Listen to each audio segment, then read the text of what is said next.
آسے کی مار سے دریا پھٹ گیا۔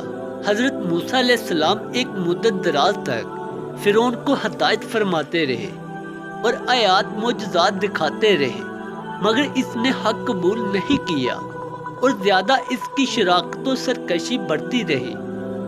اور بنی اسرائیل نے چونکہ اس کی خدائی کو تسلیم نہیں کیا، اس لیے اس نے ان مومنین کو بہت زیادہ ظلم و ستم کا نشانہ بنایا۔ اس دوران میں ایک دم حضرت موسیٰ علیہ السلام پر وحی نازل ہوئی کہ آپ اپنی قوم بنی اسرائیل کو اپنے ساتھ لے کر رات میں مصر سے ہجرت کر جائیں۔ چنانچہ حضرت موسیٰ علیہ السلام بنی اسرائیل کو ہمراہ لے کر رات میں مصر سے روانہ ہو گئے۔ جب فرعون کو پتہ چلا، وہ بھی اپنے لشکر کو ساتھ لے کر بنی اسرائیل کی گرفتاری کے لیے چل پڑا۔ جب دونوں لشکر ایک دوسرے کے قریب ہو گئے تو بنی اسرائیل فرعون کے خوف سے چیخ پڑے کہ اب تو ہم فرعون کے ہاتھوں گرفتار ہو جائیں گے، اور بنی اسرائیل کی پوزیشن بہت نازک ہو گئی کیونکہ ان کے پیچھے فرعون کا لشکر تھا اور آگے موجیں مارتا ہوا دریا تھا۔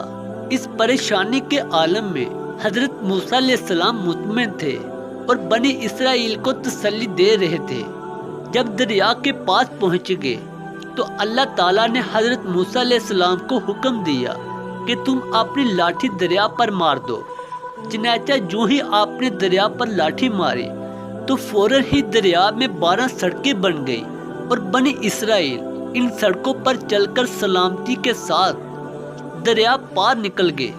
فرعون جب دریا کے قریب پہنچا اور اس نے دریا کی سڑکوں کو دیکھا تو وہ بھی اپنے لشکروں کے ساتھ ان سڑکوں پر چل پڑا، مگر جب فرعون کا لشکر دریا کے بیچ میں پہنچا تو اچانک دریا موجیں مارنے لگا اور سب سڑکیں ختم ہو گئی اور فرعون اپنے لشکر کے ساتھ دریا میں غرق ہو گیا۔